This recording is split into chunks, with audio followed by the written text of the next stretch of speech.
till I die.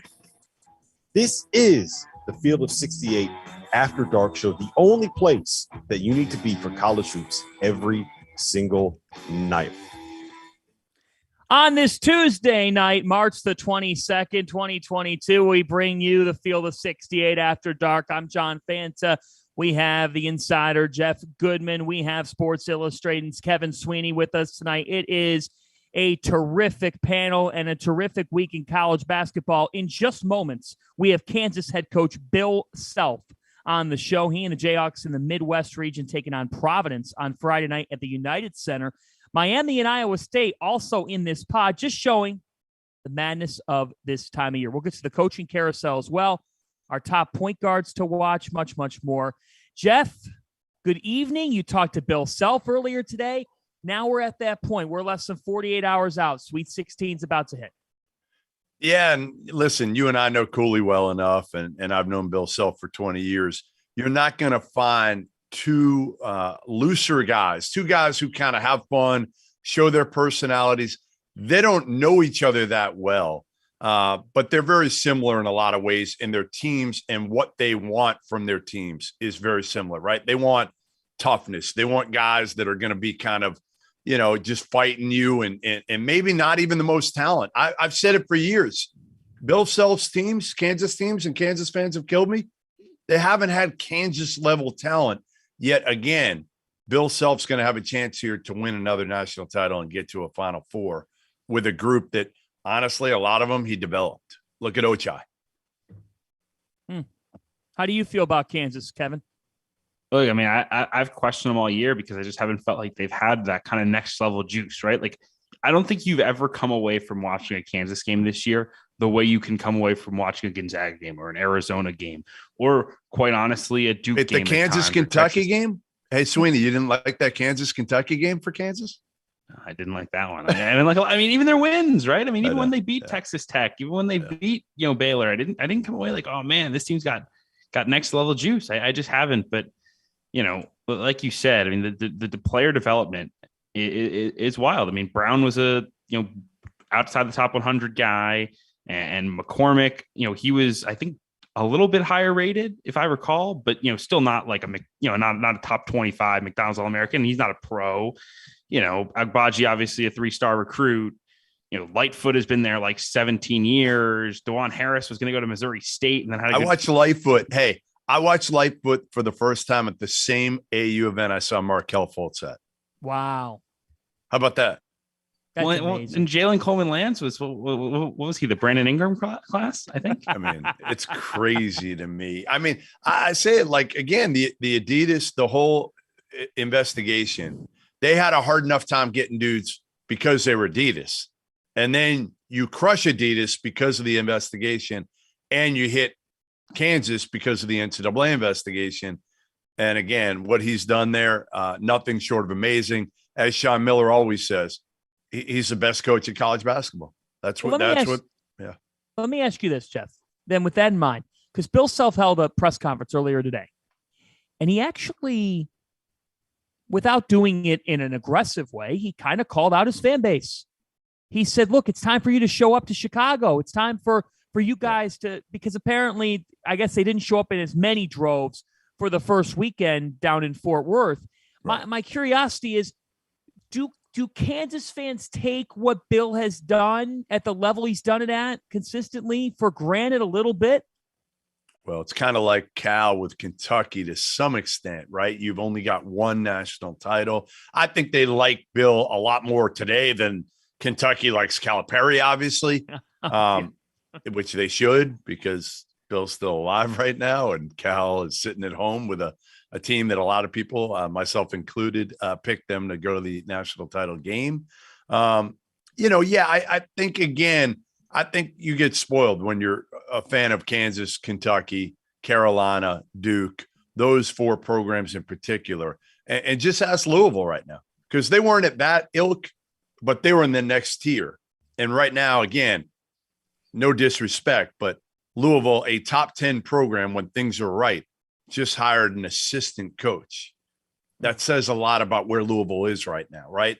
NCAA investigation, no AD, no president, permanent AD, no president.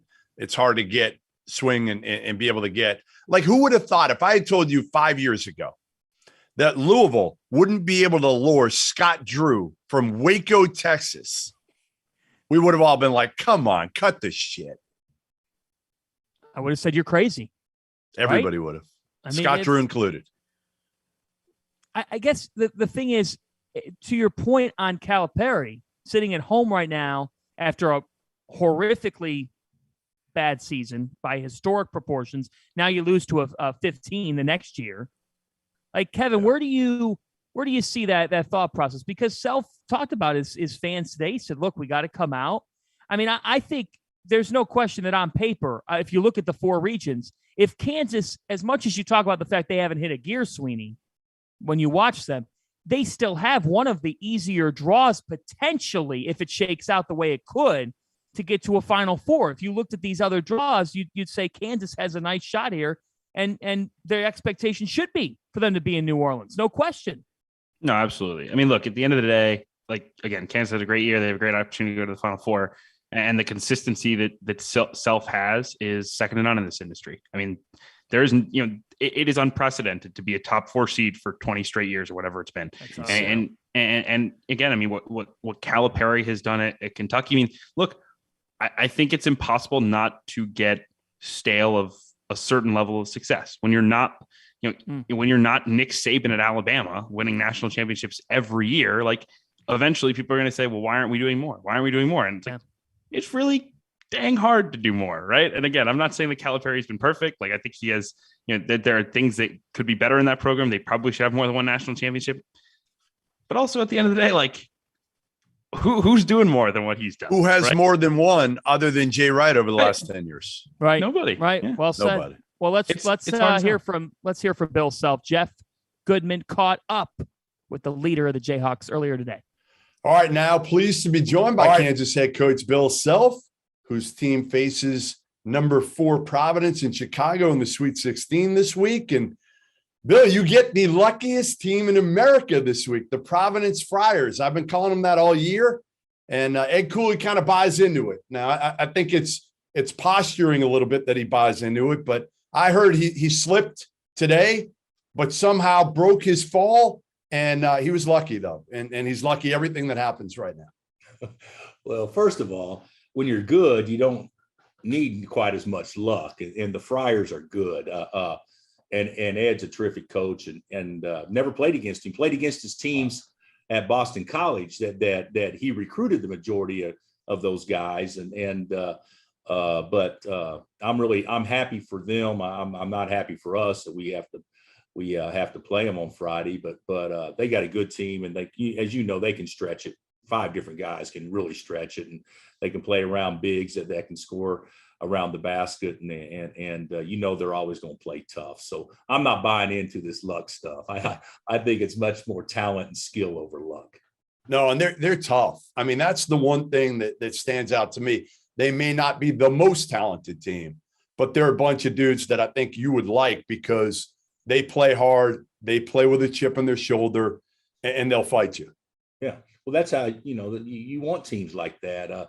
Even if you have really talented teams, you want them to play with that chip and fight you. And they got talent. They're old, as you know. I mean, I think we're old, but we're starting guys, technically with the COVID year, Jalen Wilson could be a freshman eligibility wise. Juan Harris is a freshman eligibility wise. Christian Brown would be a sophomore with the COVID year eligibility wise. And then, of course, Oach and David would be juniors eligibility wise. And you look at them, if you just look at it like that, because we're experienced. I mean, we got one of the more experienced teams, but they're more experienced than we are without question when you talk about, raw age and how many years they've been in college. All right, let's talk Remy Martin. We were waiting for this. We've been waiting for this all year, haven't we, to see the Remy Martin that you thought you were getting when you went in the portal and plucked your quick point guard that you really needed in the offseason. Why has Remy Martin been able to turn on now? You know what? It would probably be hard for me to explain if I hadn't seen him play the last 2 weeks, because this is the first time in since the end of December that he's played with any type of pace or speed.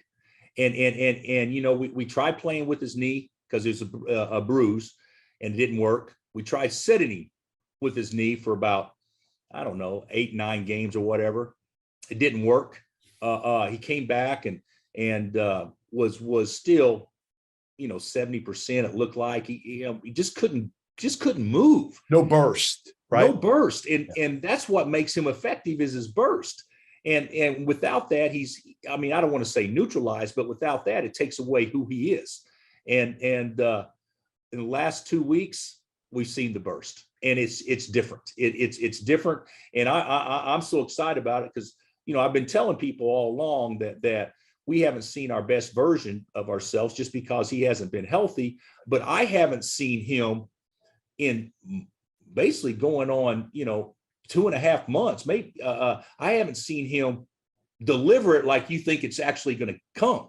Yeah. And it's come though. And that doesn't guarantee success or play great moving forward, but he's a different guy than he was since back at the start of the season.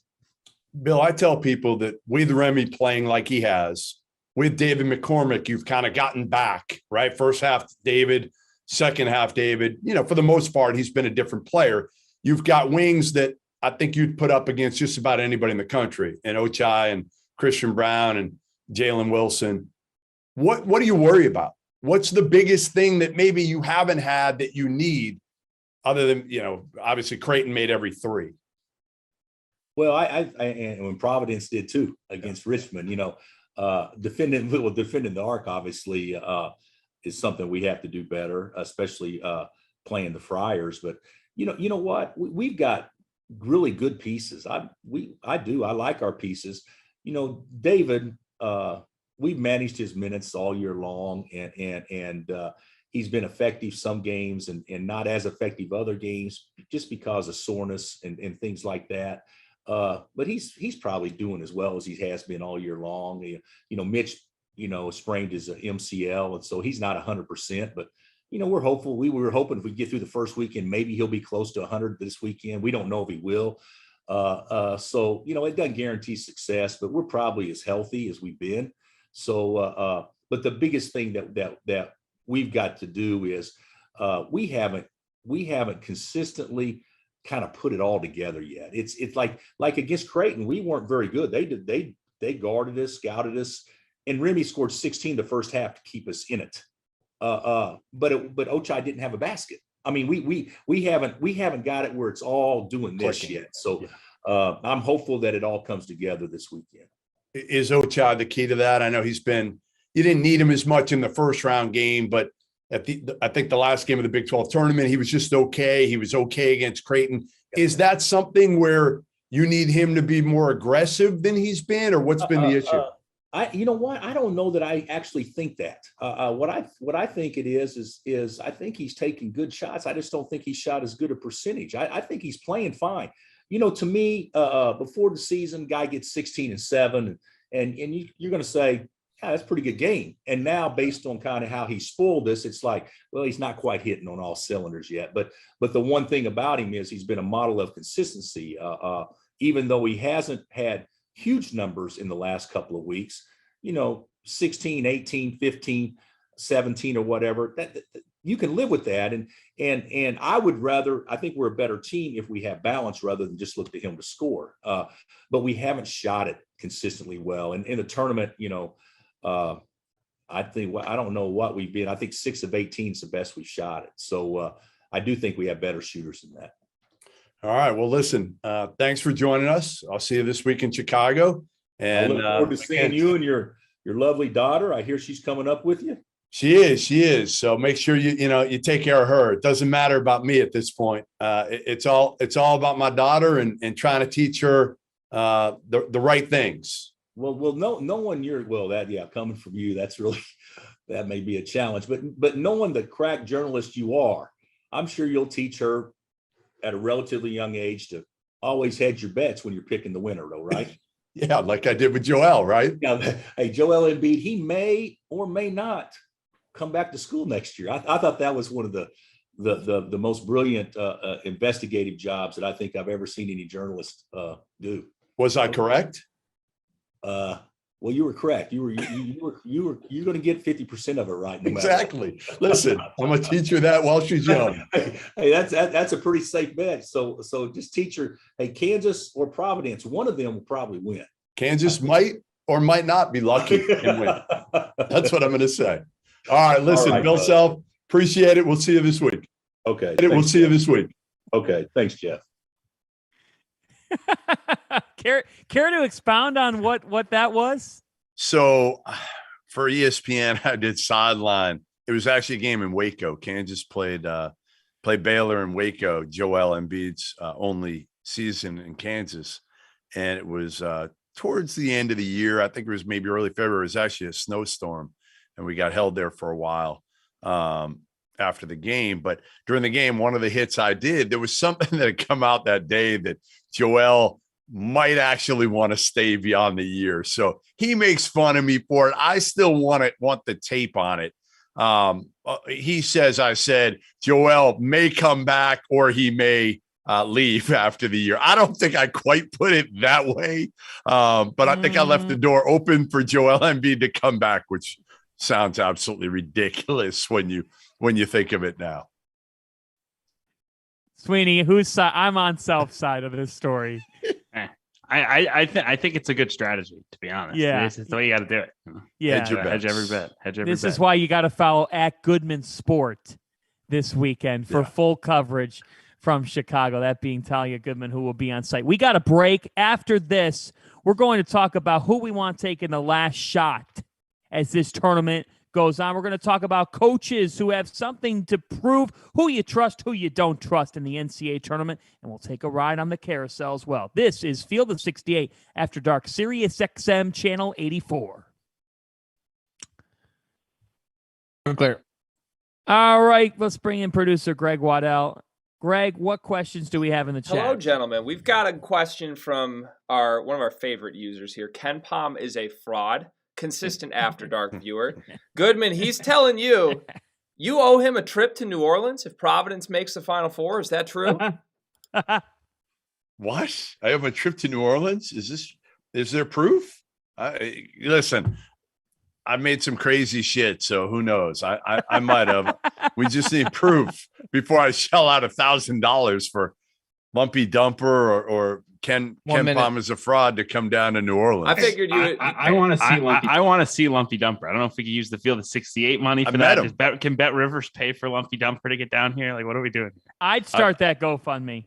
I'm all in for that. Still have the Lumpy Dumper? Hold on, I might still have it here. Yeah, here it is. There it is. You see it? Fucking well. So for those who don't know, Lumpy Dumper is a huge Providence fan. This kid is literally, if you made a Providence fan, like if you made him, this is who it would be. He's in college. He's got blonde hair, classic Rhode Islander. Oh my God. Got the accent and everything, you know. Don't lump us, Bostonians with those Rhode Islanders, 15. whatever you do. That's good. That's good stuff. Lumpy Dumper. We'll see if he's down in New Orleans. We're going to come right out of break with that. I'm teeing you guys up right now. Here we go. Here you go.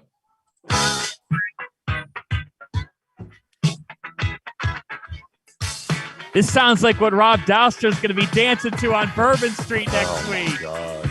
It's going to be terrifying. Does anyone want to see that?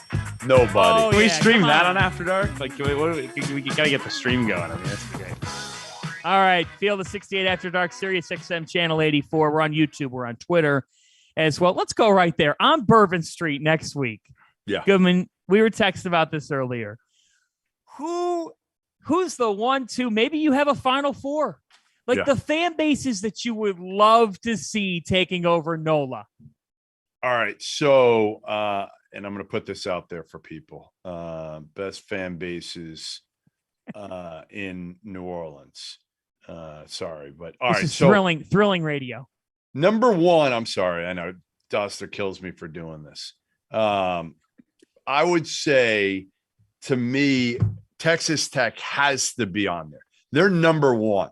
They're number one fan base that I want to see in New Orleans. I've seen them up close multiple times. They are out of their minds. Like, they will run Bourbon Street. They will run it. So Out of the West, you got to have Texas Tech. I don't think there's any question about it. Out of the East, I think you got to go Purdue. I mean, the Boilermakers fans, it's great in Mackey. They've been waiting for the Final Four for all of their lifetimes. I would say you got to go Purdue. In the South, you got to go my alma mater. I mean, you got to go Arizona, right? 25 years ago, I was there in Indy to watch Miles Simon win the most outstanding player. Mike Bibby, Michael Dickerson. Were you guys even born? Sweeney, were you born? What year was this? 1997. No, I was born in 99. I was Fanta? 2. I was 2 years old. Damn, I feel so fucking old. Jesus Christ. Because you are. I know I am that old. I am. God damn. Midwest. Kansas, Providence, Iowa State, Miami. This is the toughest one. The other ones were a layup. Honestly, they were a layup. I don't think you can argue with any. I want you guys, you're going to argue because you're going to say Arkansas over Texas Tech, and that could be fair because Mama Hog could be there. Mama I get Hog taking down right. Goodman on Bourbon Street would be outstanding. Yeah. All right, Midwest, go ahead. I got a hard time with this. I'm going with Providence. I'm going with the Friars. They're small in stature, but goddamn, they get after it. They could drink. I also think you have to consider it like from like a chemistry standpoint, like getting like it would be oil and water between like the country Texas Tech people and all these like Rhode Island frat boys that make their way down from. I mean, this would be fantastic. Yes. Honestly, it'd be a fight. I mean, there'd be some brawls, although they might team up. Actually, I can almost see them teaming up. They team up and they take on the Purdue fans for like their. I'll say this: I was at a Final Four back in 2016, and I saw Buffalo Wild Wings. I was in there.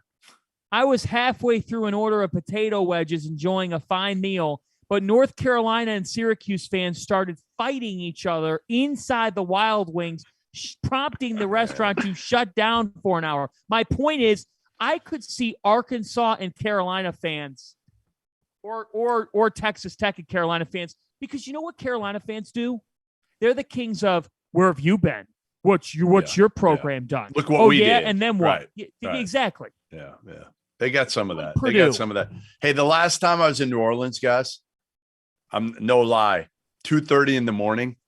I'm throwing verbal profanities, me and Worldwide Wes, William Wesley. 2:30 in the morning. It's Curtis Malone and Wes, and I'm going after Wes.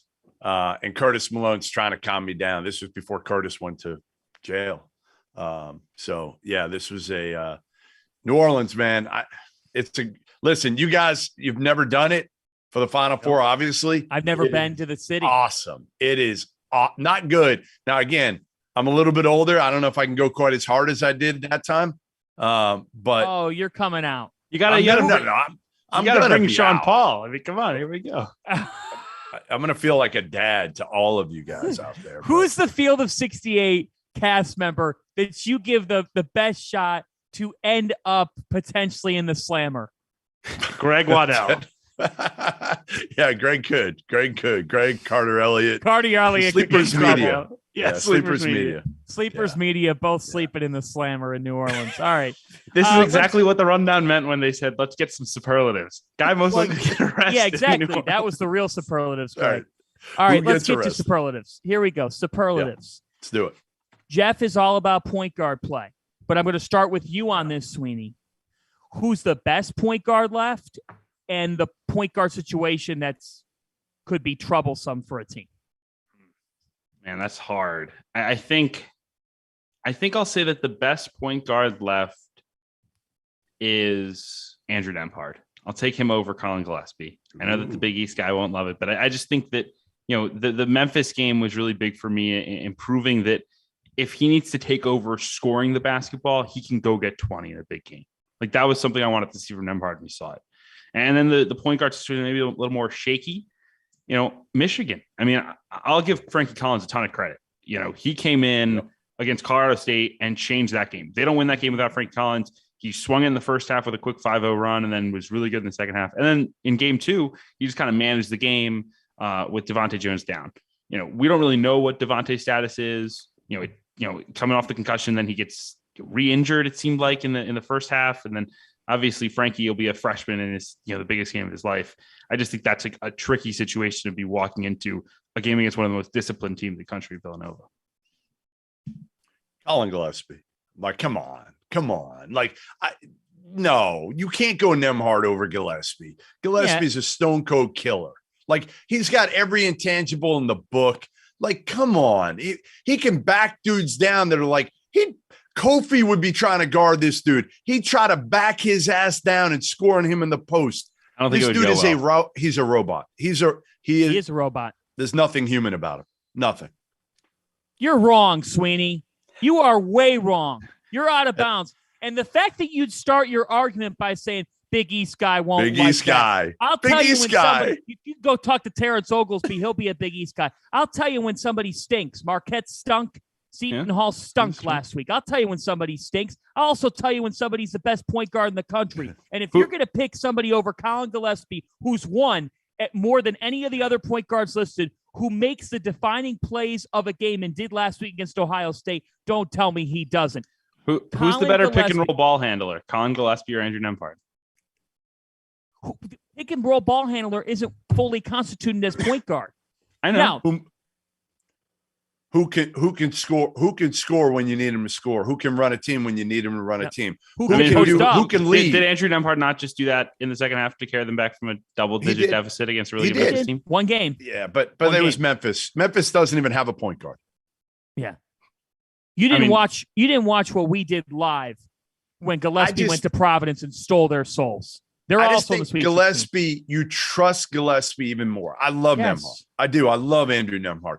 I'm just saying, like, who is the guy that leadership-wise, too, in a huddle is going to call? Like, when I talked to Jay Wright, the one thing he said, even better than Arch, even better than Brunson, this guy is the best, like, teacher, coach I've ever been around. He will call dudes out. He is not afraid to call his teammates out and do it the right way to try to get them on track. Like, I just think he's got every intangible. He makes every big shot. He's fearless.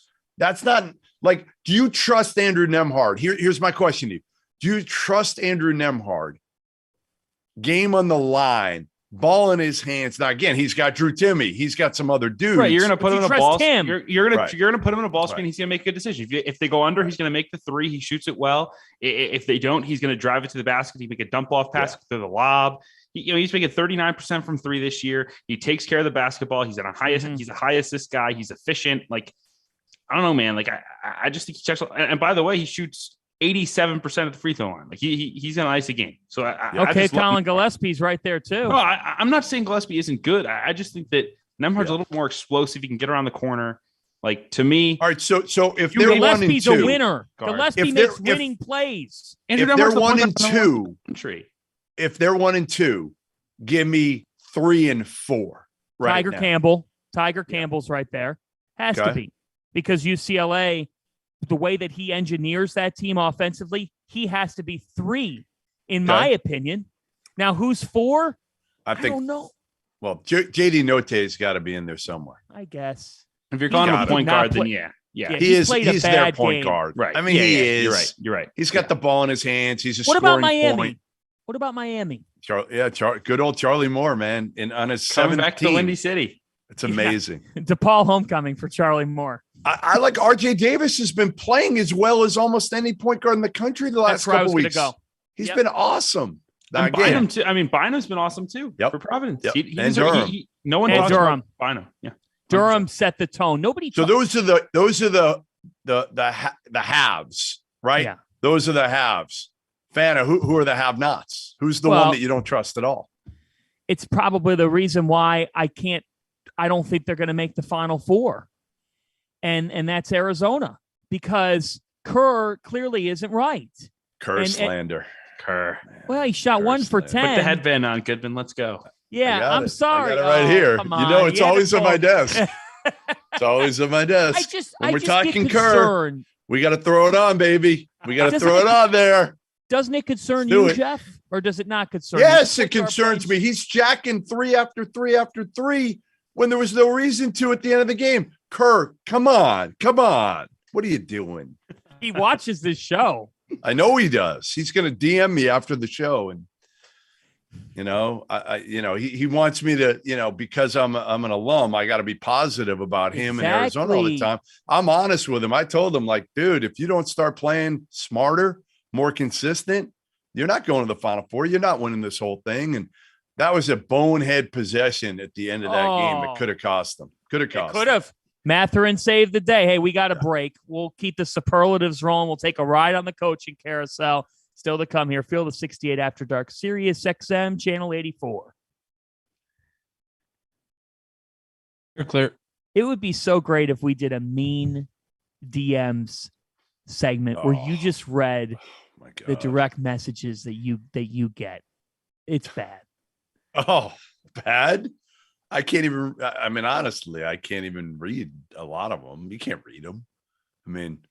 How often do you get them? That's the thing. Is like I get like one a week. That's like ridiculous, and I'm sure you get like every day. Every day, yeah. Every day I get 5. I mean, any tweet that I put out, I'll get you dumb MFer. You don't, like Kentucky lost, and I got 1 minute. I got him. Like, you moron. How could you pick Kentucky? I'm like, everybody picked Kentucky. Like, what are we talking about? Like, You're gonna get on me about that? Yeah. You didn't see it coming. You didn't see right, it. Exactly. Right. It was the nuns and the priests who picked St. Peter's to win that game in their respective pools. Goodman didn't have it. I sure as heck didn't see it coming. But look, if you're gonna hold on here, let's see. 30 seconds. Greg, do you see any questions for us to quickly? Yeah, just a quick one. There's a lot of talk. We were doing point guards, but would you take like Jaden Ivey? Would you take Ben Mathurin with the ball in their hands over those guys?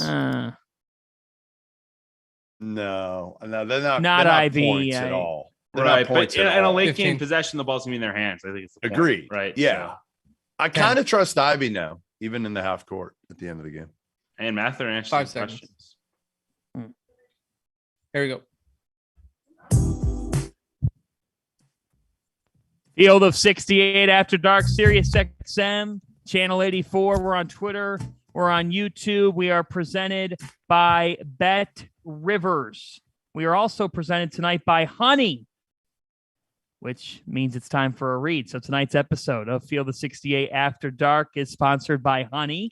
The easiest way to save money when shopping on your phone or your computer.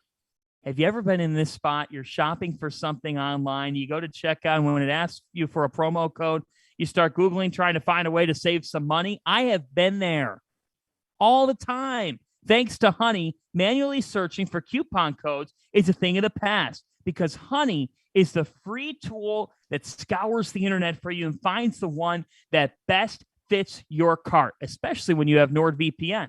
Here's how it works. You're shopping.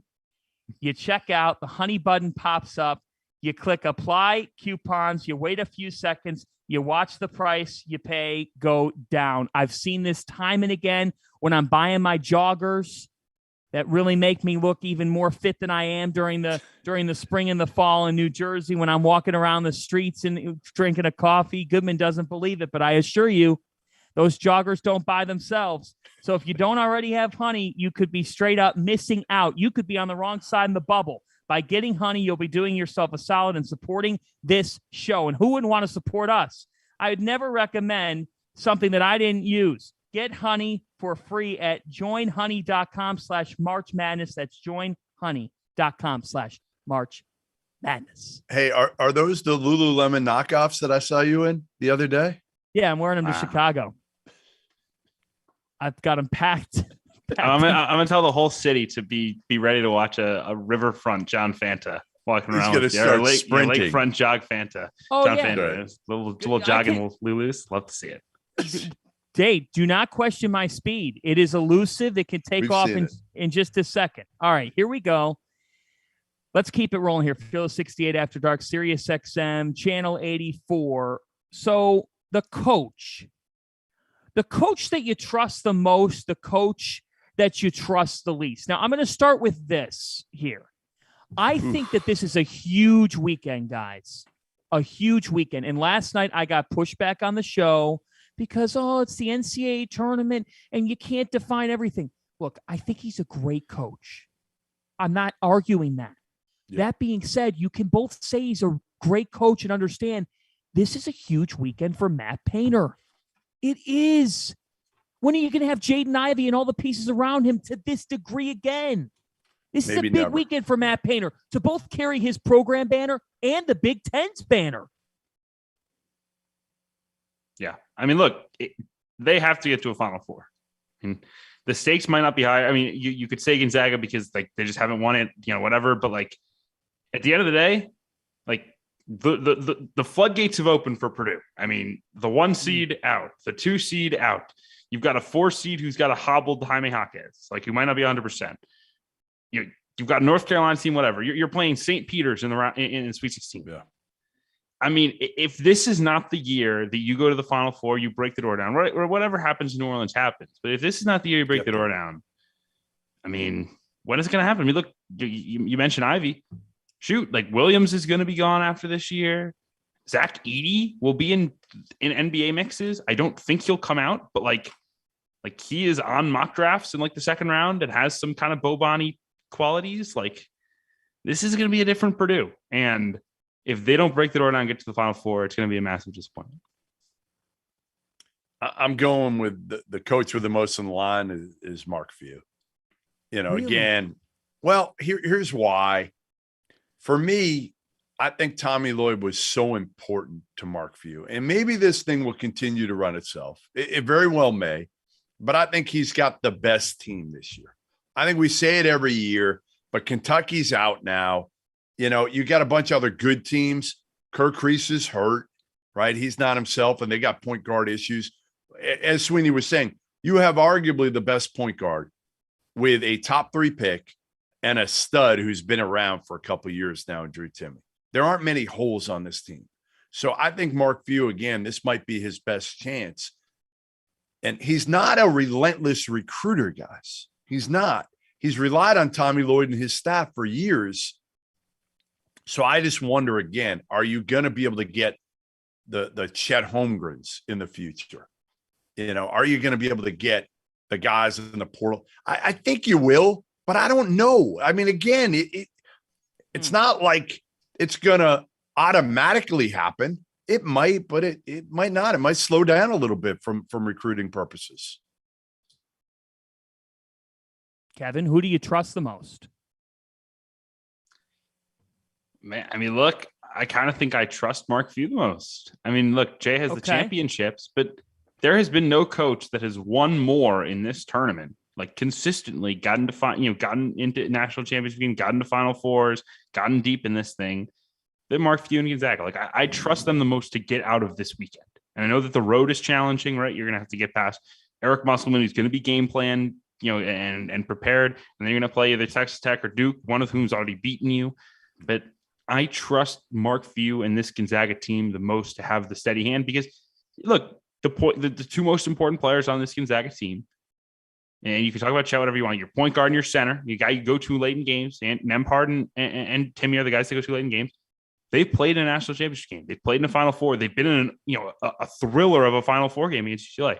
They've stared down the barrel of the most there is to offer in this sport, and they've experienced it. And I think that's why I trust Few and Gonzaga the most this week. I mean, I'll put this name into the equation because he's accounted for 2 of the last 5 national championships, and that's Jay Wright. Yeah.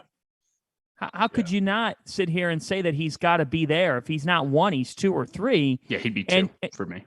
And you have to trust what he's done with this group. One thing that he brought up to me last week in Pittsburgh was earlier in the season when you watch Villanova play, it was like it had to be Gillespie or Moore. Had to be for them to win. Well, lately, they have developed options B, C, D, and even E in their offense. And that's paid off in dividends, whether it be Jermaine Samuels, who was way off in November and December. He was not himself. He shot 7 for 9 against Ohio State, much better. Eric Dixon might be the most improved player in the Big East Conference. If you look top to bottom in that league, he took a huge leap. And Caleb Daniels has been good, too. He's actually from New Orleans. If they made Slater's the key. Fanta, right. Slater, I think Slater's the key to them. I think he just hasn't been himself offensively. He lost his confidence. He got hurt earlier this season. didn't practice a lot for a while. I just don't think he's gotten his kind of mojo back in the offensive end. If he can do that and just get, have nights here, in these next couple of games where maybe he gives you 8 or 10, 12 points like he was doing earlier in the year. But I'm with you. I mean, listen, Jay Wright, because of what he's done, I trust him. I mean, I trust Kelvin Sampson. I know it's crazy. He hasn't won a title. I get all that. But now I'm a believer. I went from like not believing at all in this team because they beat the Sisters of the Poor in the AAC to now I saw them in person and I'm like, damn, they got some dudes. They got better players than I thought. Right? Shed's really freaking good. And what he's done with Josh Carlton is nothing short of miraculous. Absurd. It is absurd. Yes. Absurd. And the dude can just coach. Like he's just now again, I'm not expecting him to win the national title with their talent this year, not after losing Sasser and Mark, but I trust. I'll tell you what, like in terms of basketball coaches, how many guys would you rather have right now? He won at Washington State. Yes. He won at Oklahoma at a high level. He was going to win at Indiana before he made all those phone calls, the dumbass phone calls. And now he's winning. He took it from, honestly, like nobody gave it a thought, Houston. And he's got them now where they're knocking on the door again. And I mean, listen, they beat Arizona and they got a chance here. They're 2 wins away, and it's not far-fetched to say, imagine if they got to the Final Four, losing arguably your 2 best offensive players. Yeah. It would be insanity. And they would have had to have done it this year by going through a ringer in NCAA tournament, right? I mean, last year, the big knock was like, wow, the bracket opened up for them. They were good, but were they really elite? Now, if they go through Arizona and Villanova to get to the Final Four after beating the Big Ten champions in the second round, holy cow. I mean, look, I will say this. I mean, we like Villanova. I think Villanova is a really good basketball team. The one thing they have struggled with, the game they looked the worst, was teams that were athletic as shit, right? And can rebound. Can they rebound? And look, Baylor overwhelmed them athletically with a no middle and just kind of blitzed them. Yes. Well, what's Kelvin going to do if they get in that game? Right? Yes. They're going to blitz the crap out of Villanova and just say, look, beat us, right? Like we're gonna foul you every possession. We're gonna be physical as heck with you, and we'll see what you can handle it. Villanova should root for Arizona, seriously, because that's where they have a point guard advantage. It's a tough draw either way, but the way Houston is pressuring the ball, they made Illinois work for every ounce the Illini got, and eventually it was just too much for Curbelo and company to do. Illinois didn't have a point guard. I mean, Curbelo didn't play in the second half. They didn't trust. He couldn't play in the games. How could you have Trent Frazier with one eye trying to be your point guard? So, Curbelo just got no better at the end, and I don't know how much. We'll find out what the real story was this year. The concussion certainly was significant, but he's been back a while, and he didn't improve his floor game. He never improved his decision making. And I hate to say it because I thought Curbelo was going to have a huge year, as you guys know, and I was wrong. All right, let's get your updated Final Four and your updated national champion, because we didn't do the coach we trust the least. Yeah, but you don't want to do that. Well, we could do it in the afters. Go, okay. Who do you trust the least? Go. I would say Jim Larinaga, only because I'm afraid the game is going to start at about 10:30 at night, and I'm not sure he's going to make it up late enough. I don't know. It's going to be late. It's going to be late for Jimmy. You're in the wrong time zone. It's going to be 9:00. Oh, right. Okay. I strike that on Larinaga. I strike that. I've been corrected. No, I'm not going there either. That was a bad joke. That was a tasteless joke. Do you trust? We've done a whole coaching discussion. For that, I'm cracking open my Fanta. Screw this. We've done a whole coaching discussion, and we didn't even discuss Mike Krzyzewski. Fantas are good, Sweeney. Have you ever had a Fanta? Oh, yeah. Well, Northwestern's press box always had purple Fantas for the Wildcats. Grape soda. It's a beautiful thing. Right. Yeah, that was the best part of a Northwestern press box experience. Wow, Fanta. Greg, I tried. Greg Waddell. You swear on it here. When Doster asked how the show went, I tried to keep the train on the tracks, and these guys, they took. All right, we got a minute here. So your updated Final Four and your updated national champion. Goodman, go ahead. All right, my updated Final Four is Gonzaga, Purdue, Villanova, and Kansas. I still have my well, I don't know. I have now Gonzaga beating Kansas. Actually, that's what I had before. I didn't have Kentucky in my championship game. I had them in the Final Four. Gonzaga beating Kansas in the championship game, which I had prior. Okay. I've got Gonzaga, UCLA, Villanova, and Kansas in the Final Four, and Gonzaga over Villanova in the title game. I've got Gonzaga, UCLA. So I'm with you on the left side. Houston makes the Final Four. He's going Providence. Why? And Providence. There it is. Providence is shocking Kansas, and they're going to win it's a better draw for a regional final. And I'm doing it to be different. I could see it. The luck, man. The luck rolls on for Eddie Here's Cooley. the one thing I'm a little concerned about, like, to the point that they relied on Remy and how good he was. I could see him going 2 for 10 in the next game. He could. I also don't think that Providence is going to match Remy Martin up with like a stiff 6'9" white dude who just like was out there. That was the matchup, and they're like, we're going to do this with Dewan, and we're going to do it with Remy, and Remy gets 20. Remy gets 20. You guys win, and that was what happened. You know. Well, I think we all have Gonzaga winning the national championship. Yep, which scares the hell out of me. Exactly. Scares the hell out of me. If I picked against them, they'd win it all. So like, I mean, I have to pick them. That's the deal. All right, when we come back, we're hitting the coaching carousel. Who's the best hire that's been made? The worst hire? Which is a hire that we're all zoning in on right now? That's next on Field of 68 After Dark, Sirius XM, Channel 84. Clear. All right, we got anything in the chat? Yeah, we're going to do coaching carousel, as you just mentioned, but this is from Aaron Anderson, who may be a Big Blue Nation guy. Why does Calipari still have a job when BBN ran Tubby out with basically the same resume? Who would Kentucky hire tomorrow? There's your answer. And the bottom line is, here's the difference. You're right. I looked at it, and it is basically identical over the last like 7 seasons of the Tubby regime and the Cal tenure here. The difference is, and I don't know if it's better or worse, but here's the difference. Tubby wasn't recruiting at a high level at that point. I remember I called Tubby out for this, for his poor recruiting, couldn't get good players. And years later, that was when I was young. I was probably your guys' age. And probably 5 years ago, I was at an event with him in South Carolina. And I went up to him and I apologized. And I said, Tubby, what I didn't understand was it wasn't apples and apples. You weren't cheating. You weren't cheating and other people were. How did you call him out? Was it by like telegraph? Like how are we calling people out back then? Yeah. Like, well, what did you? Yeah, exactly. Well, how did you call him out? So would you see him?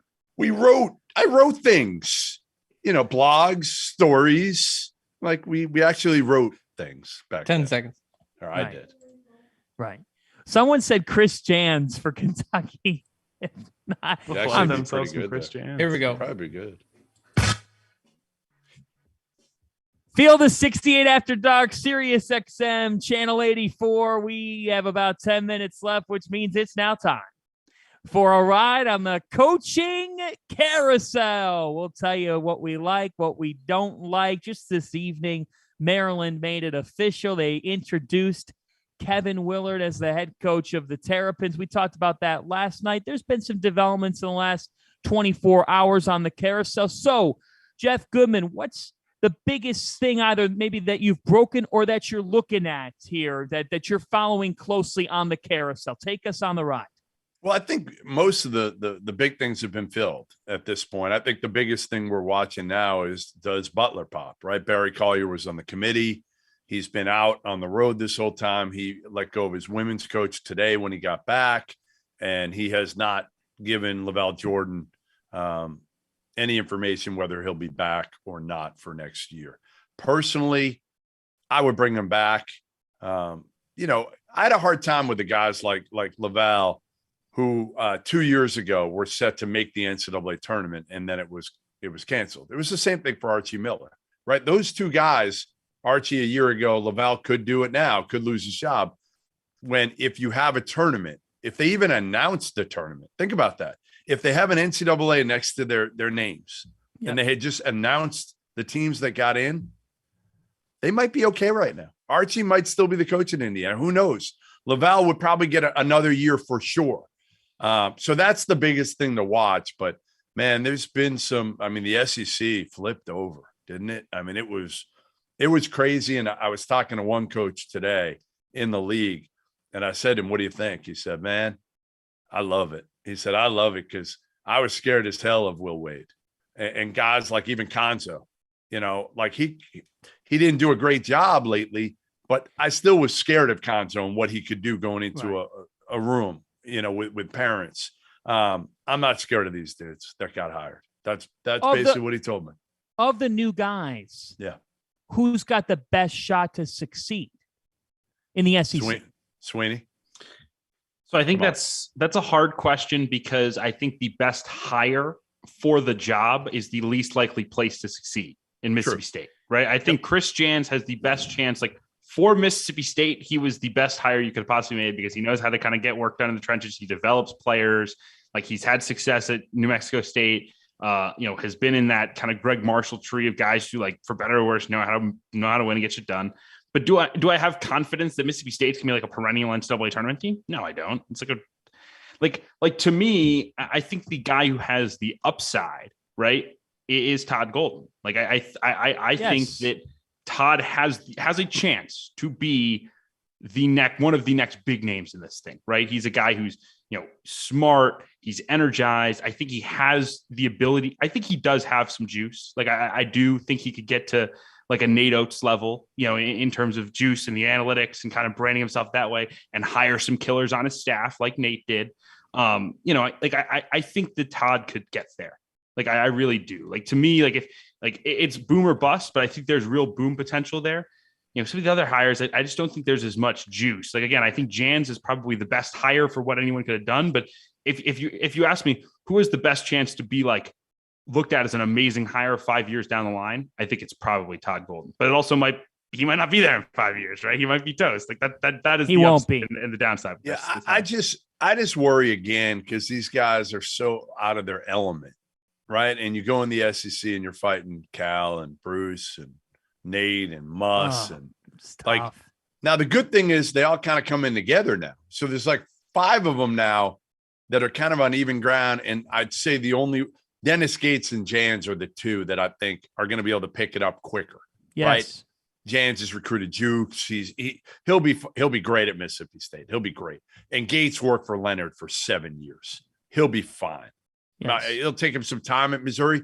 The other guys are the ones I'm worried about. And like you said, Golden, I don't know if it fits in the SEC for Golden. I don't know if it fits. That's why I think Florida's a little bit better, right? I mean, I would have been more concerned, quite frankly, if he got Mississippi State or 100%. Like it wouldn't have worked. Like I think Florida's a place where there's enough kind of in play already. Yes. I also think you don't have to be quite as like in the trenches to win there. Like I think you can kind of get stuff done, use the brand. He's gonna be able to recruit some like elite international players there. Like I think that's going to be a huge avenue for them is go international. He already has a lot of those connections, and he's got the success with some of the guys he's had with the guys with Basalski. He'll be able to sell that to European guys. Hey, I just made this guy a bunch of money in the EuroLeague. Like come over and we'll make that work. So I just think that Florida's a little bit better fit than some of those other spots for him. I think the one that is most intriguing of whether it goes for the right or goes for the wrong, and it's not as much about the coach as it is. I wonder about the effects and if Will Wade is an outlier for what LSU ends up really being in the SEC.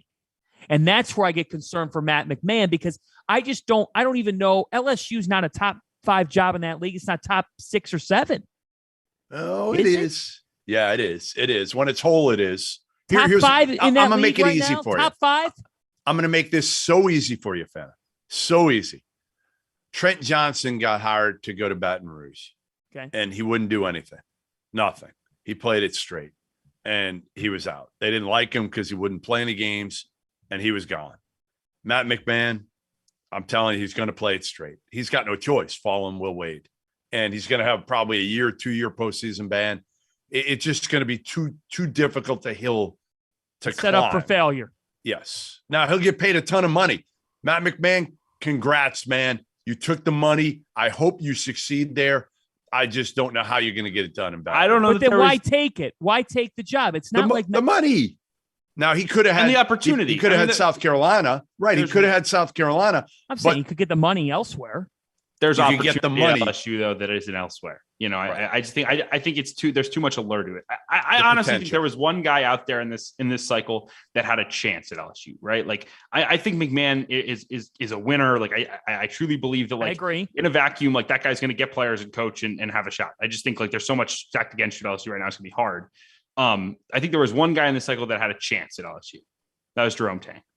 I thought that because he'd been again different situation. I think Jans could have been good at LSU. Yeah, it's a different situation, but what Tang was at, and it was at with Baylor, and having to build it from the ground up and deal with all of the questions of what it was going to be, and the ability to recruit. I think Tang was the one guy where I would have sat down and said, you know what, I think LSU has a shot here. Otherwise, look, for McMahon, it's recruited. Like, let's build it long and hope for the best and hit some portal guys, and No, he recruited Tweety Carter years ago coming out of Louisiana. He recruited Mark Vital out of Jared Butler came out of there. He didn't get him out of high school, but he got him on the, when Alabama didn't take him.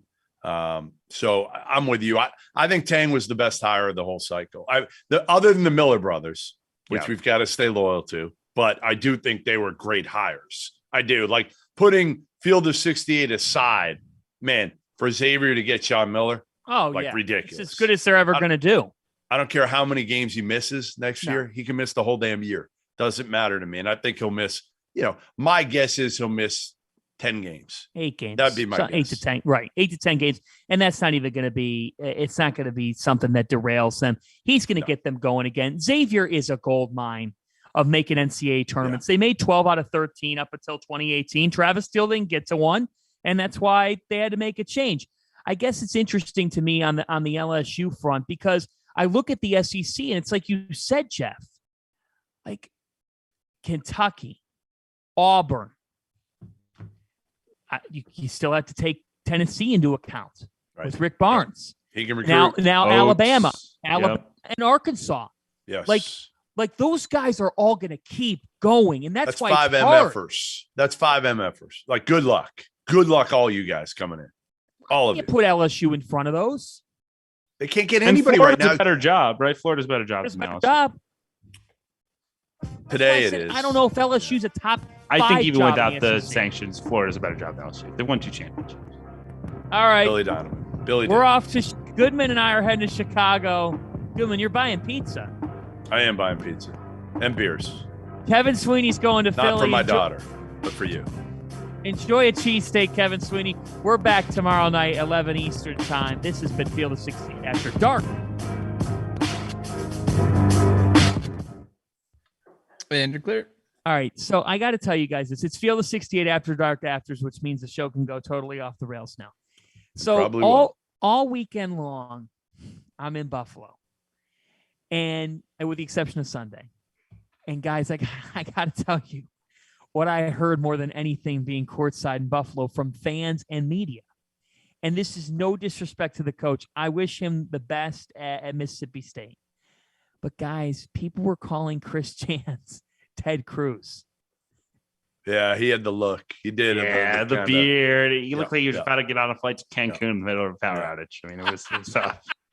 I was sitting right in front of his family, his wife, and she got so emotional at the end of both games because they had a chance. I mean, they had a chance to win, even with Teddy Buckets not making any shots. And but I think she got emotional. I leaned over and I said, "Hey, congratulations.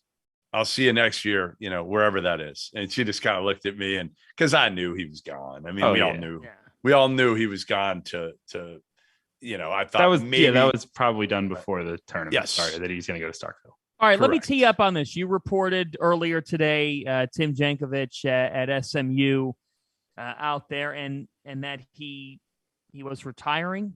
Is what I mean? Yes, his contract was up, right? Wasn't that the deal? Yeah, right. I mean, so Graham McCaslin, what can you tell us here? What's the latest? I mean, the latest is right now that Graham McCaslin's not leaving. that unless they've really sweetened the pot, you got to remember his family lives like 10 minutes. His dad lives 10 minutes away. Family section is like 25 deep for every game.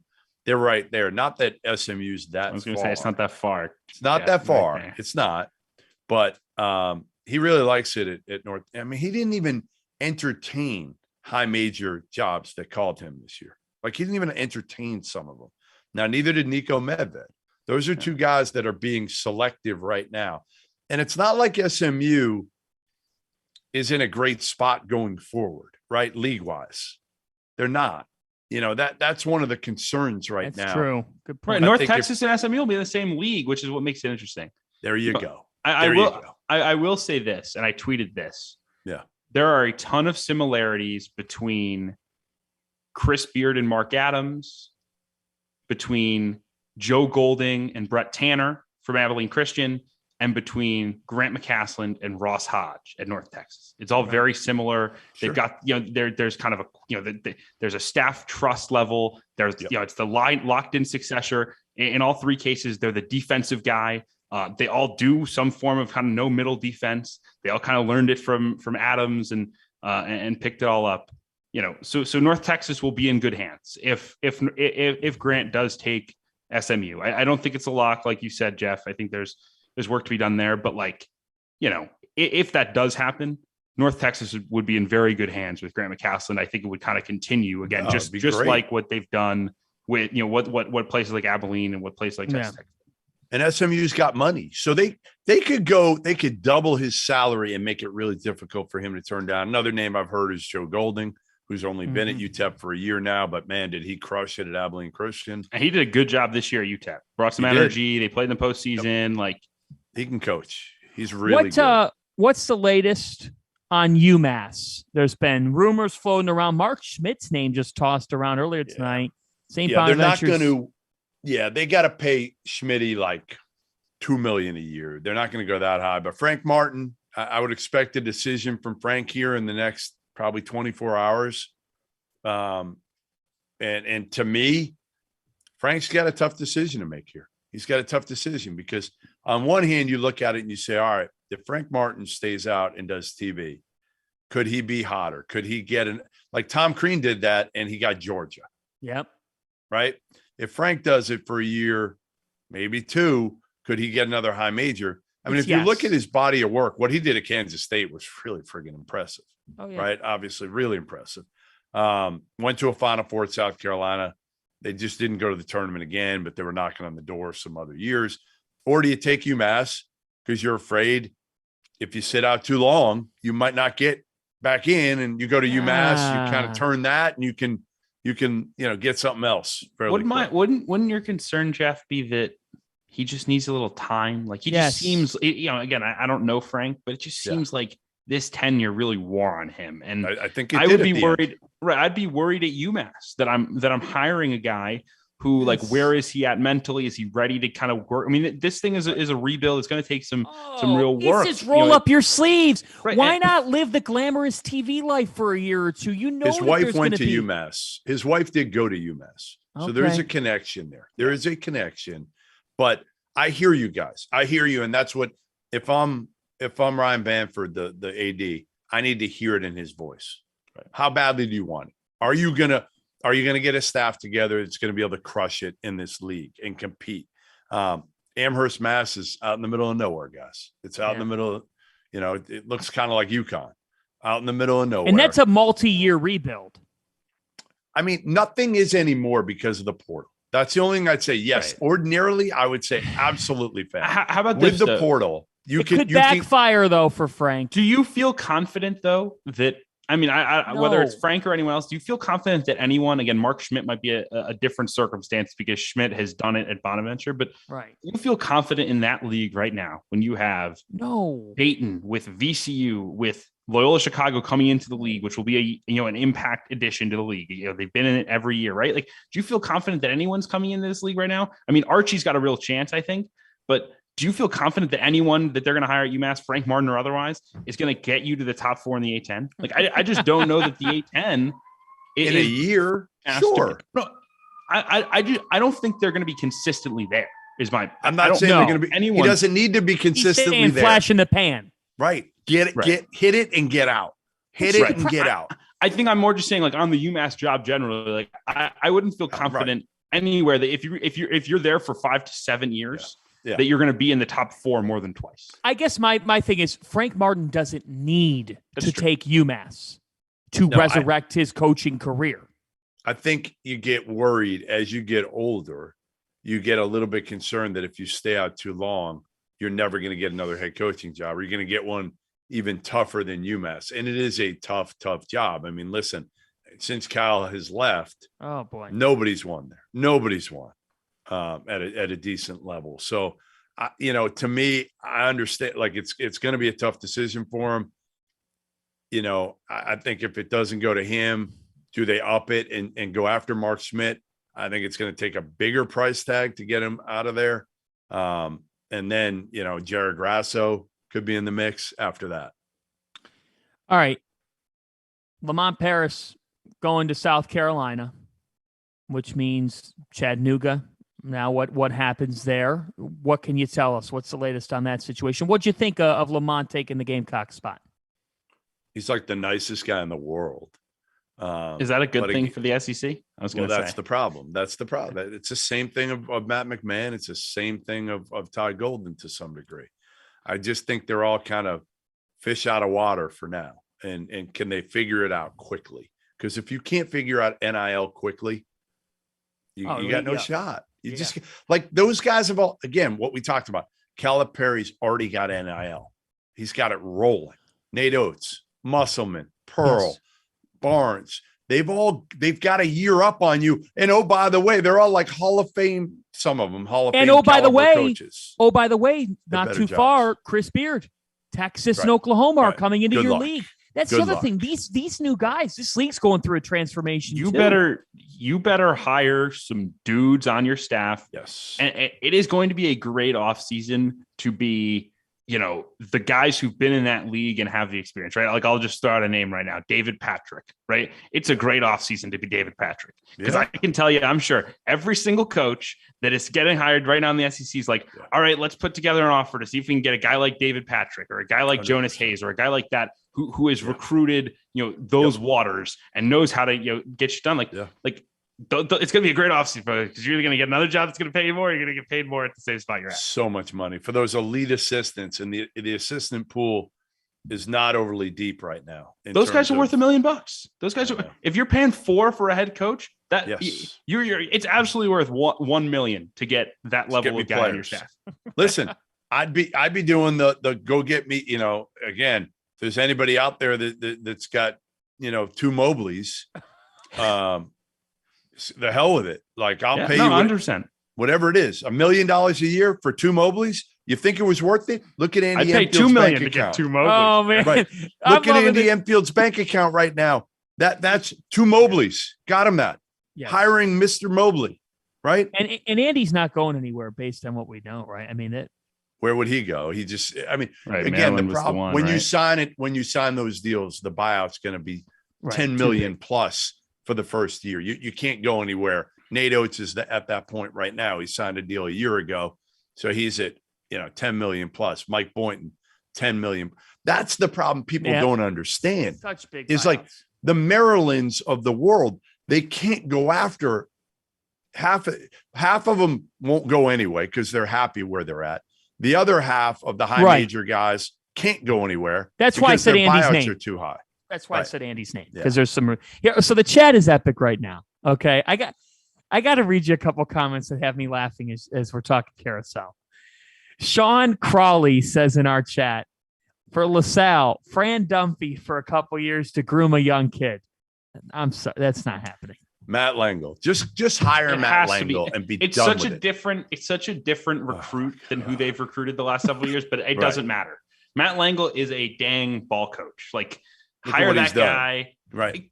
It's unbelievable. And he's a Philly dude, whatever. So I mean, shoot, if I get that UMass has been, it's a place where, guys have, tried to kind of get their hands dirty in the past. But I tell you what, if you don't get Frank Martin, you don't get Mark Schmidt, I don't know that there's a guy in the Northeast I'd call over Matt Langle. So hell of a coach. I'm just amused. This guy then followed up his comment on Duffy. I think this guy's had something to drink. He goes, no one hire Frank Haith. He puts violations as stocking stuffers. All right. Might be it. Frank, nobody's gotten ahead of it more than Frank Haith. And I would say John Gallagher's another name to watch it at LaSalle heavily here. But Austin says there's no way Matt Langel will leave Colgate for LaSalle. I think he'll wait for St. Joe's. Yeah. What about Chattanooga? I think I heard it's got a pretty bunch. Tight search. Yeah. That's what I heard. There's an internal candidate. We'll see what happens there. Yeah, I mean, I think you'll see a bunch of assistants be in there, a bunch of good, high level assistants. They're still trying to figure it out right now. I think if you blew it out and you did a full search, I think you could get some really good. That's a heck of a starter job, right? Your first job in this business, you could do a heck of a lot worse than Chattanooga. You could do a heck of a lot worse. George Washington. Brooks Savage, by the way, is a name to watch it at Chattanooga. Yeah. George Washington, anything? I mean, GW, the name that pops up is Caputo, probably the most. Look at Pat Scarry, John Becker. Those are guys that I've heard at GW a little bit. Mike Pegues. That's kind of the group. Yeah. Someone goes, forget about South Carolina. Who the heck's getting a job at the Citadel? Ed Conroy going back to the Citadel. Watch for it. Scoop Goodman right now. See, this is what about Lafayette? I'm rolling right now with schools. Who the hell's at Lafayette? Come on, Jeff. Who's going to transform the Leopards? Who's transforming the Leopards? Yeah, I don't.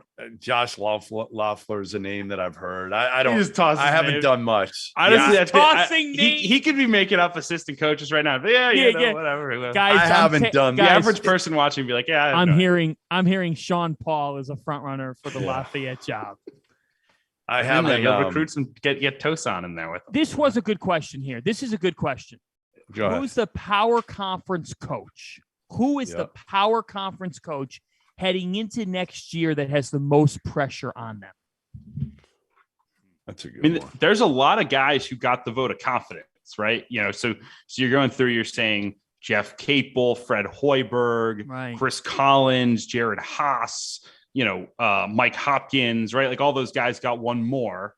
Mike Hopkins has pressure. Those are obvious ones, right? They all do. I'm trying to think of a guy who wasn't seen as a hot seat this year that could enter next year, and if it goes poorly, it gets hot quick. Well, Brunell's obviously on there. Right, yeah, Brownell, but he's been on the hot seat forever. Brownell's been on there forever. Pastner's probably on it again. Pastner, yeah. Yeah. Right? Well, that's the thing. The ACC's got a couple of them. I would say, who else do you put on there? Mike Anderson? Yeah. I think there's pressure, whether it's Ewing, hot seat or not. There's Ewing pressure again. To get shit done. Ewing's got to be on there again, no doubt. Yeah. Who else are we talking? I'm looking right now down the list. Someone brought up. We Bobby say Arizona Hurley. State. Yeah, Arizona State. Bobby Hurley. Alex Berngard says Jim Boeheim. Well, yes, because he's probably going to retire after next year, I would think. Wow. Oh, Mark Lucky in the chat has thrown my name into the UMass search. Hey, I would hire John Fanta there. Can I come and be your ops guy? We would play hard. You could be my ops guy. Can you go pick up some sandwiches? Absolutely.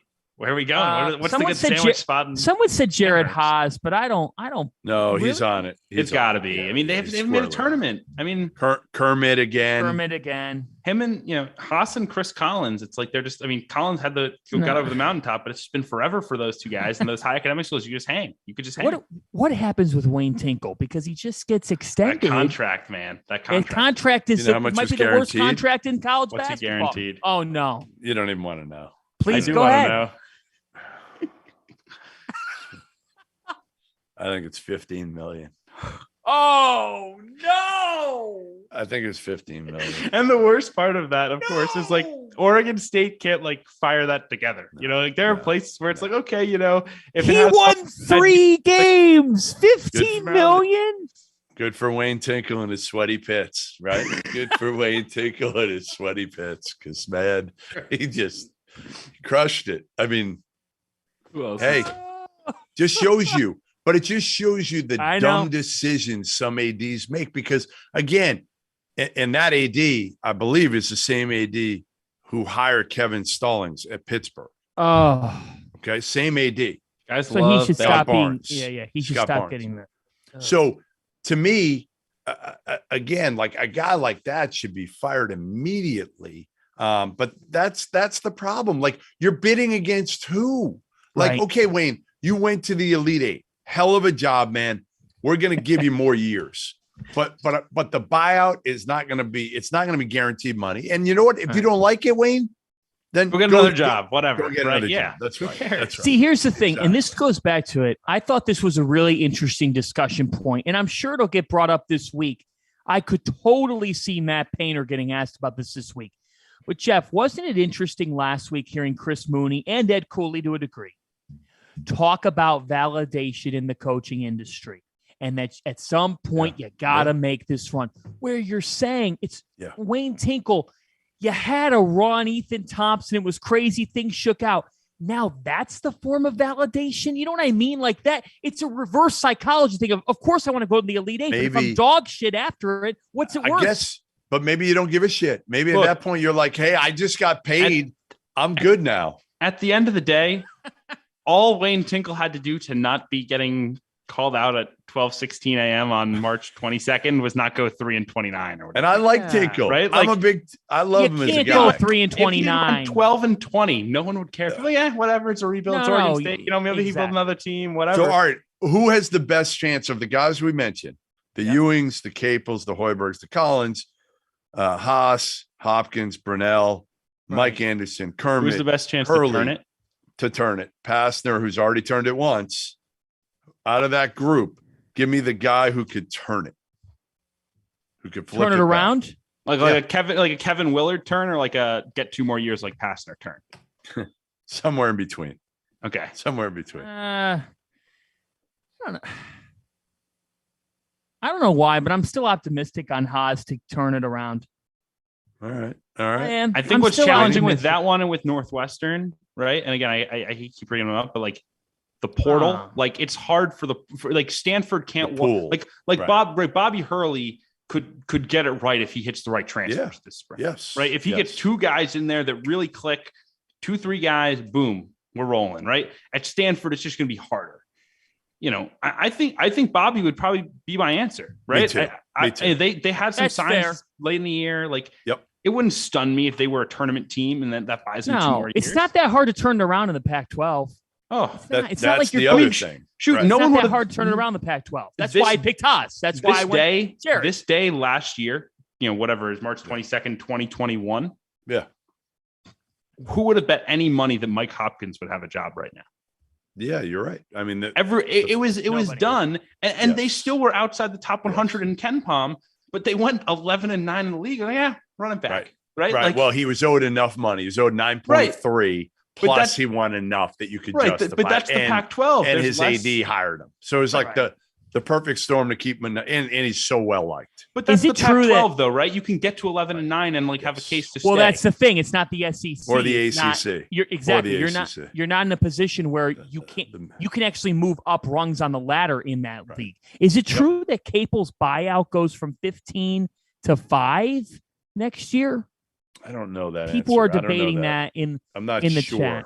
I know it does drop, but I don't know if it does all the way to 5. Yeah, I don't know if it's 15 to 5. Sean goes in the chat. George Washington should bring back Cookie Jarvis. Another Fed alert violation. Jesus. Oh my God. The other one. I got a text from a well-known assistant coach who apparently is watching. I'll leave him his name anonymous, and goes, F. Sweeney, I could find you a better sandwich than him on staff. So you're fired. Hey, I'll be great with the players, though. I'll be great with Sweeney. Where you're going to be in Philly, but where are we going in Chicago? Where are you going in Chicago? Exactly. I feel like I'm bad for this because I spend so much time in Evanston still. I'm like a college kid. I'm falling around in Evanston. I'm going to have to ask Hummel. I mean, Hummel's got to have better scoop than me on the food. You'd be surprised. Where have I been? Hummel, by the way. Where have I been in Chicago? Hummel today, by the way, gave out we did grades on our podcast of coaching hires. He was tougher than I was. Wow. He gave out like 4 C's. Wow. Yeah, I was shocked. So you can't, let's not just walk into one of the deep dish chains, Giordano's or Malnati's. You got to do, I like Pequod's. Pequod's is good. Pequod's is good. I mean, look, I actually do think that, like, if you're getting deep dish, you should just go to, like, one of the chains. Like, I don't think you should, like, really screw with it. Like, there's a place, I think it's called Gino's East, that's pretty good downtown that has deep dish. I've been to Gino's East. It's pretty good. I'm writing these down. We're going to a pizza place. What else? What else is it? I went to, like, a more expensive place with my parents, like right on the Chicago River. I've got a Saturday night dinner reservation at Chicago Cut. I've heard Chicago Cut is good.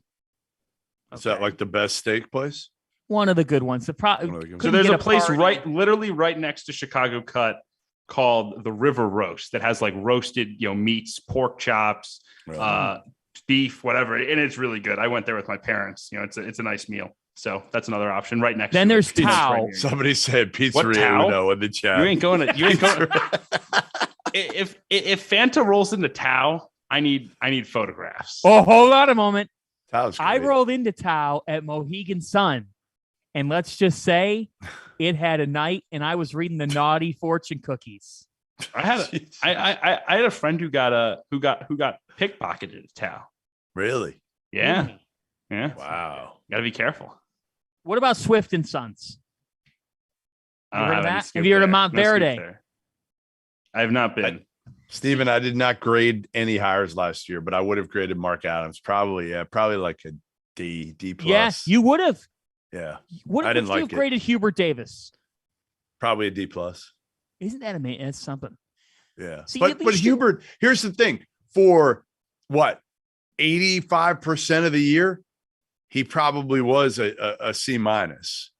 And then for the last 2 weeks, he's probably been an A minus. Right? You're right. Agree? What happens if Hubert makes the Final Four this year? Like, have we considered the possibility that they make the Final Four? He could make the Final Four. It's all that matters. I mean, think about it. Calipari had the opposite. Calipari had the opposite, right? They're puffing out their chest since January, when they started winning some games. And everybody's like, oh yeah, Cal this, Cal that. And then you lose in the first round and everybody hates Cal. And Hubert, everybody hated all year. Right. And now they love him. And then if he goes to the Final Four, even the Elite Eight, everybody's going to be like, we love Hubert. Right. Again, unfortunately, this is all that matters. Yes. This is all anybody remembers for the most part. Shaheen Holloway's king of the world right now. He's on Today. He's on Good Morning America. He's been on Us. He's been all over the place. Yeah. Like Wayne Tinkle. I love that we just said Good Morning America, the Today Show, and Field of 68 after that. Same sentence. That's right. How about this? Someone in the chat goes, Sam's Club pizza is so good. And now that's sprung like 15 straight comments. People, do not go to a grocery store for pizza.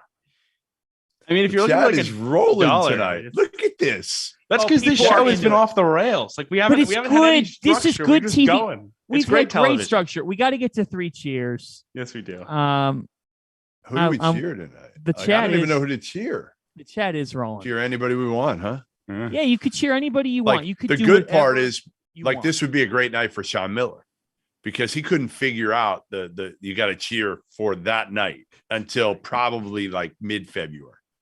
Finally figured it out. It took him do the night before. All season. Oh yeah, he never did that. He had no idea. And congrats again to Sean and Arch. I gave cheers to him the other night, but I'm happy for both. It's crazy. I mean, we lost both of them, and shit, maybe we'll lose Steve Prohm to Murray State. Who knows? Make it a trifecta. Hey, if Prohm gets Murray State and he's in Chicago for a little MVC game against UIC, I'll be there, baby. You better be there. I'll find my way into the gym. So. You better have like all access. Oh, I better. Who are you cheersing? I'm not. Question. I'm gonna cheers. I'm gonna crack open my high noon here. Grapefruit tonight. Wow, a little grapefruit high noon. I'm going to cheers tonight. I think Kelvin Sampson. Again, I like that. I just stole my idea.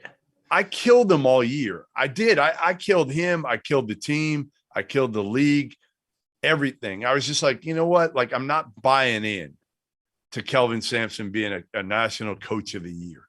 And I've always said, like, the one thing I wish we waited on for the awards is after the NCAA tournament. I understand it, but I don't agree with it.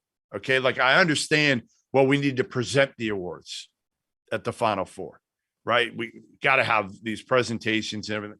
But, like, shouldn't these games mean more than anything else? And I know DeCourcy went back at me. He's like, well, that's what they have the most outstanding player for. I get it. But people remember who won National Play of the Year, and it should reflect it. Yeah, right. I agree with that. I don't know. It should still mean something, a part of the overall equation. And if it, my take is always, if it's damn close, which I think it is for National Coach of the Year. I really do. I think you have 5 or 6 guys. I mean, what if Kelvin Sampson, and again, it's not going to happen, but what if Kelvin Sampson won the whole damn thing? Who else could you possibly vote for National Coach of the Year? Being like Greg Gard because he want to share the Big Ten regular season title. Exactly. Like, what's the point? That's my take. If Ed Cooley, Ed Cooley won Mark Adams, let's say Texas Tech beats Duke and Gonzaga and they go to the Final Four. Like, shouldn't Mark Adams then probably win National Coach of the Year? Even if Ed Cooley loses to Kansas, they get blown out by 20? Probably. So I'm going Kelvin Sampson. What a hell of a job you've done this year with that team. Unbelievable. Yeah, he's done a great job.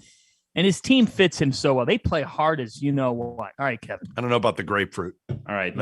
My cheers tonight with my empty cup that I've only got here is to Arkansas's support staff, because I already know that those guys have worked like 26-hour days the last the portal too. Add the portal to whatever they were doing. Transfer, and they've watched like the last 15 years of Gonzaga basketball to try to get a edge on Chet. I mean, and Timmy and these guys. I mean, look, I've said this all week. Like, the game plan that Muss had for Baylor last year was the best that anyone had. I mean, they hung in that game. And again, they had good players, but they hung on because they were prepared as heck.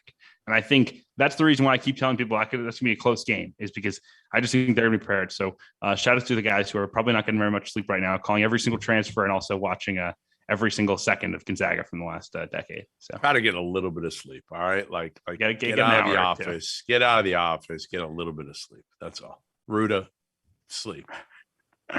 I'm going to go back to what I watched on Sunday, driving back from Pittsburgh. I'm in the passenger seat, and it was just such a great game. And Lisa Byington. In the passenger seat, what were you driving, Miss Daisy, or somebody driving you? Yeah. Who's producer driving Bobby. You know, producer Bob, my producer. Oh, he drove and you were sprawled out in the back. No. I was in the passenger seat. I was in the passenger seat of the car.